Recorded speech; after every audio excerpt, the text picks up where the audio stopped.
تو وہاں اس نے میری شکل و صورت دیکھی تو ایک شخص ملا تو اس نے سمجھا کہ یہ مسلمان ہے، میرے پاس آیا، بڑے خلوص سے ملا، محبت سے ملا۔ وہ ایک نو مسلم تھا۔ اس نے جیب میں ہاتھ ڈالا، ایک جیبی رومال تھا، اس میں کوئی چیز لپٹی ہوئی تھی، کئی تہیں در تہیں کھولتے کھولتے کھولتے کھولتے اندر سے ایک چھوٹا سا مسواک نکلا۔ یہ میرے سے مسواک پڑا ہوا ہے، یہ تو خیر بڑا ہے، یہ بالکل اتنا سا مسواک نکلا، چھوٹا سا، اور اس کو آنکھوں سے چوما، کہنے لگا یہ چیز آپ کے پاس ہے؟ کہنے لگے قدرتی میں نے مسواک کچھ رکھے ہوئے تھے اور میں نے مسواک نکالے تو للچائی ہوں نظروں سے دیکھنے لگا، ایسی جیسے کوئی میں نے بہت بڑا خزانہ کھولا ہے اور خزانے کا صندوق کھولا ہے ہیرے جواہرات کا۔ تو میں نے اس کی اس طلب کا یہ انداز پوچھا کہ آپ اتنی طلب سے ایسا کیوں کر رہے ہیں؟ بڑا جواب دیا جی۔ کہنے لگے میرے پھیپڑوں میں پانی بھر گیا، میں دل کا مریض ہو گیا، میں پھیپڑوں سے پانی نکلواتا تھا اور دل کی دوائیں، علاج، اس کے لیے ٹیسٹ وغیرہ سارے۔ ایک شخص مجھے ملا، وہ بھی ایک نو مسلم تھا لیکن ڈاکٹر تھا اور بہت بڑا ڈاکٹر تھا۔ اس نے کہا کہ تو مسواک کر، زیتون کا یا پیلو کا۔ یہ میرے پاس اس وقت زیتون کا مسواک پڑا ہے یا پیلو کا، اور اچھی طرح اندر کر کے کر، اچھی طرح سے ہر نماز میں کر، تیرا مسئلہ حل ہو جائے گا۔ اور ساتھ ہی اس نے مجھے مسواک دے دیا اور کہنے لگے کہ میں اب اس وقت مسلمان نہیں ہوا تھا، تو میں مسواک کرنا شروع ہوا، اور نماز تو میں کیا پڑھوں، نماز کے اوقات میں نے مسواک کرنی شروع کر دی، بس مسواک اچھی طرح کرتا تھا 5 منٹ، اور پھر مسواک کو دھو کے کلی کر کے۔ اب اگلی بار جب میں اپنے ٹیسٹ کرانے گیا، پانی نکلوانے گیا، تو وہ کہنے لگے کہ آپ صحت مند ہو رہے ہیں۔ مجھے حیرت ہوئی کہ آج تک تو ایسا نہیں کیا۔ پھر اس سے اگلی بار گیا، کچھ ہی دنوں کے بعد، کچھ ہی عرصے کے بعد بار بار جانا ہوتا تھا، تو انہوں نے پھر کہا کہ آپ اور بہتر صحت مند ہو رہے ہیں، کہ آپ کیا کر رہے ہیں، اتنی جلدی صحت مند آخر کیوں ہو رہے ہیں؟ تو پھر مجھے احساس ہوا کہ اس مسواک نے اپنا کام شروع کیا، اور ادھر مسواک ختم ہوا ملتے ملتے ادھر بھی بیماری ختم ہو گئی۔ اب یہ چھوٹا سا مسواک میں نے رکھا ہوا ہے، یہ مسیحا بھی ہے، یہ میرا معالج بھی ہے، یہ میرا ہمدرد بھی ہے، یہ میرا ساتھی بھی ہے، اور یہ میرا بہترین غمخوار بھی ہے۔ 2 راستے ہیں، ایک منہ ہے، ایک ناک ہے، ان 2 راستوں سے بیماری اندر جاتی ہے۔ ہم ان دونوں راستوں کو وقت نہیں دے رہے، توجہ نہیں دے رہے۔ ایک شخص دکھی آیا میرے آقا کی بارگاہ میں، آپ نے فرمایا تو کہے اللہم انی اعوذ بک من الہم والحزن، واعوذ بک من العجز والکسل، واعوذ بک من الجبن والبخل، واعوذ بک من غلبۃ الدین وقہر الرجال۔ ہم اس وقت دنیا میں سب سے زیادہ ہم ہے، عربی کے ہم کے 2 معنی ہیں، غور سے سنیے گا۔ ایک ہم کے معنی ہے کہ ہم ہی ہم ہیں، ایک ہم آتا ہے جس کو آج کل ڈپریشن، ٹینشن، انزائٹی، اسٹریس، یہ ہم ہے۔ اے مولا میں تجھ سے ہم سے نجات مانگتا ہوں۔ ہم وہ غم ہے جو نظر نہیں آتا، اندر سے کھوکھلا کر دیتا ہے۔ پھر غور سے سنیں، ہم وہ غم ہے جو نظر نہیں آتا، اندر سے کھوکھلا کر دیتا، اندر سے بندے کو ختم کر دیتا۔ اور حزن وہ غم ہے جو نظر آتا ہے، مثلا کہیں چوٹ کے داغ نظر آئے، آنسو بہتے نظر آئے، سسکیاں، ہچکیاں، آہیں یہ نظر آ رہی ہیں، یہ حزن ہے، حزن ہے۔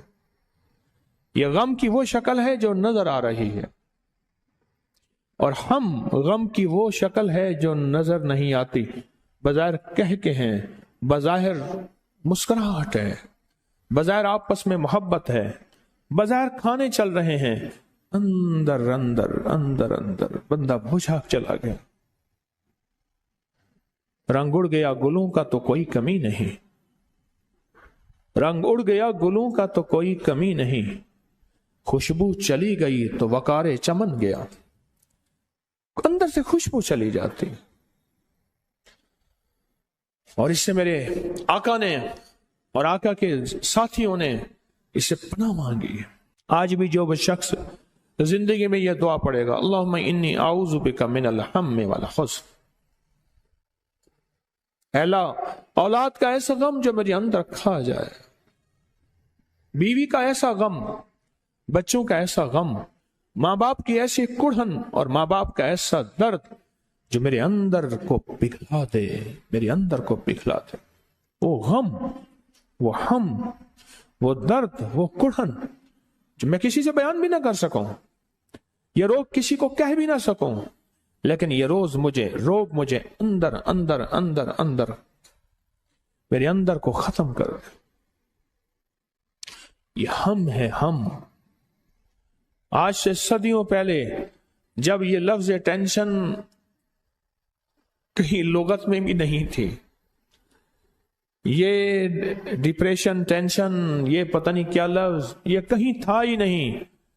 بہت بڑی روحانی دوربین تھی میرے کملی والے کے پاس، وہ دوربین سے دیکھ رہے تھے کہ صدیوں کے بعد میری امت پہ ایک وقت آئے گا اور میری امت ایک غم میں چلی جائے گی، میری غم میں چلی جائے گی۔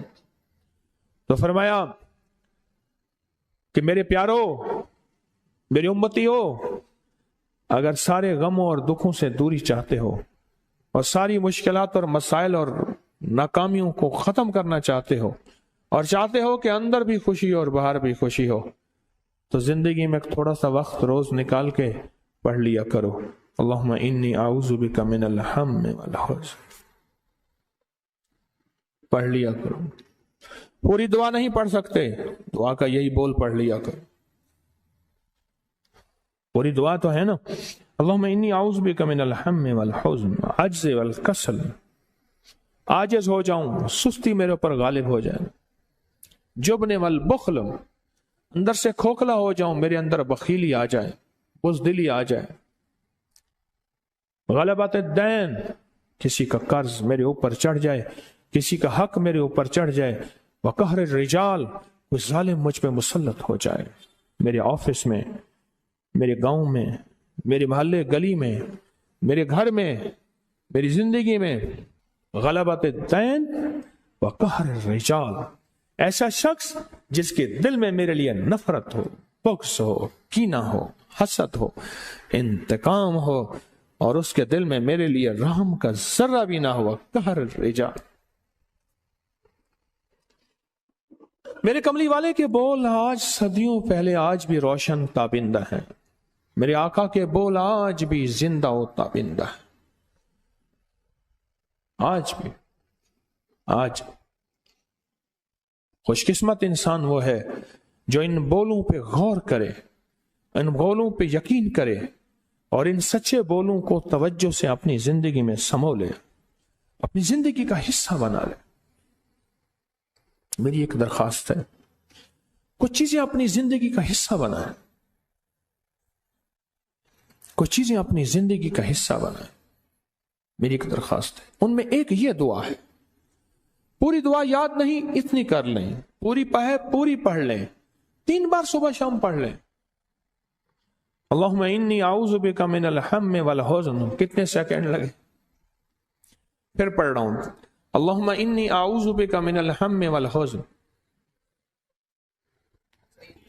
3 سیکنڈ۔ تو 1 منٹ 3 بار پڑھ لیں، 7 بار پڑھ لیں۔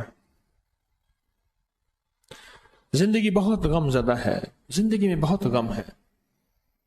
لوگوں کو اپنی یوٹیوب چینل ہر وقت سبسکرائب کرائیں، آپ دوسروں کے لیے صدقہ جاریہ بنیں گے، اللہ پہلے آپ کی مصیبت ٹالے گا۔ ساسانی قبیلہ ایک بہت بڑا قبیلہ ہے، اس کے بادشاہ ہیں۔ میں سمرقند میں ان کے مزار پہ گیا، بہت بڑے بادشاہ ہیں۔ ان کی کنیزیں تھیں، خادمائیں تھیں محل میں۔ ایک کنیز جس کا حسن و جمال مشہور تھا اور اس کے اندر صفات بھی بہت زیادہ تھیں، صفات بھی بہت زیادہ تھیں، اچانک بے ہوش ہو گئے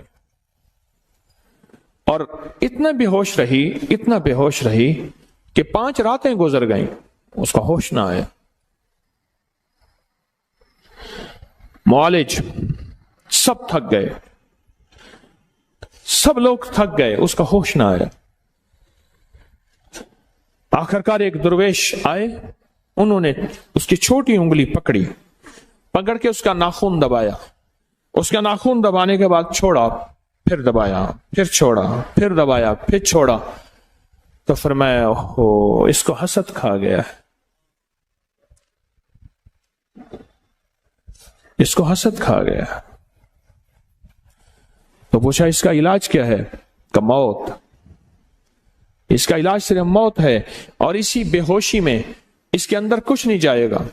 ڈرپوں کا دور تو تھا نہیں، گلے میں نالی ڈال کے غذا دینے کا دور تو تھا نہیں، ہر دور اس کے منہ میں غذائیں ڈال رہے تھے، لیکوڈ جو بھی ہے اس کے اندر جا رہی تھیں، جس کی وجہ سے 5 دن کی اس کی نبضیں چل رہی تھیں، لیکن یہ غذائیں کب تک؟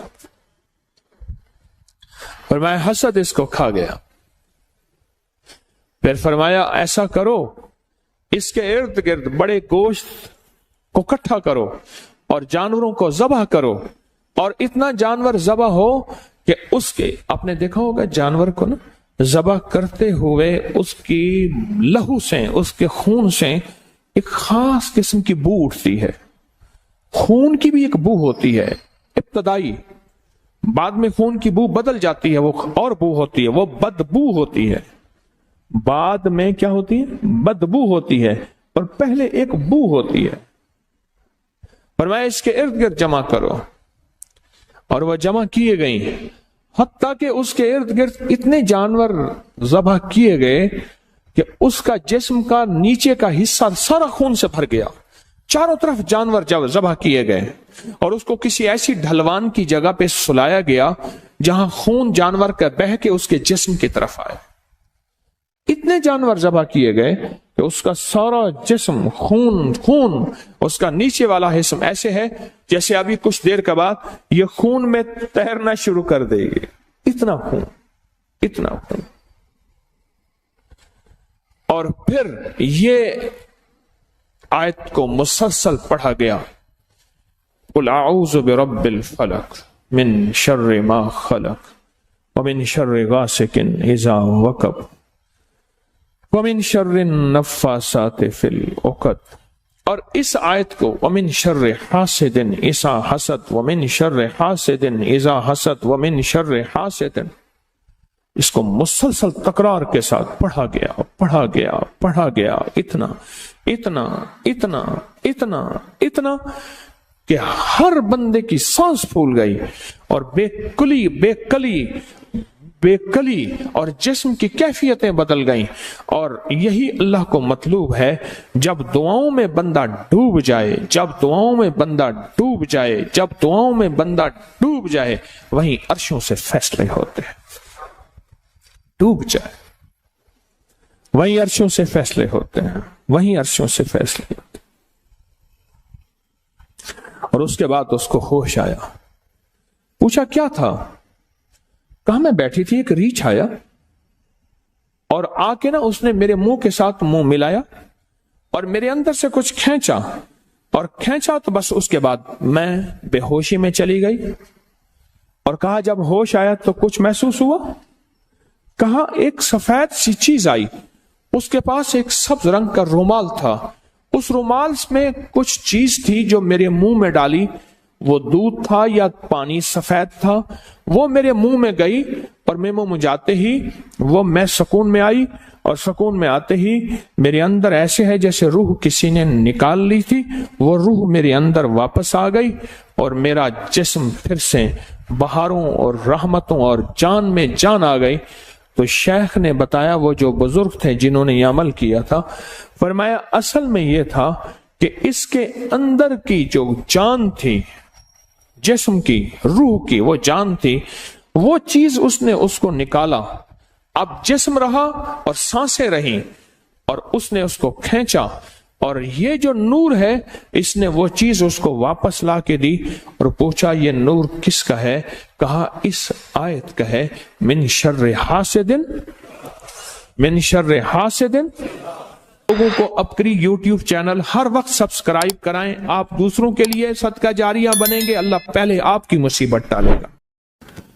ایک عمل کروانا میں چاہتا ہوں، اور وہ عمل حدیث سے ثابت ہے، حیات الصحابہ میں اس کا حوالہ موجود ہے کہ میرے آقا سرور کونین صلی اللہ تعالی علیہ وسلم نے فرمایا اللہ نے ایک فرشتہ پیدا کیا ہے جس کا نام ہے ریبائیل۔ ریبائیل ریبائیل اس کا کام صرف ایک ہے، اس کا کام صرف ایک ہے، وہ ہے مومنوں کے دلوں میں ٹھنڈک پہنچانا۔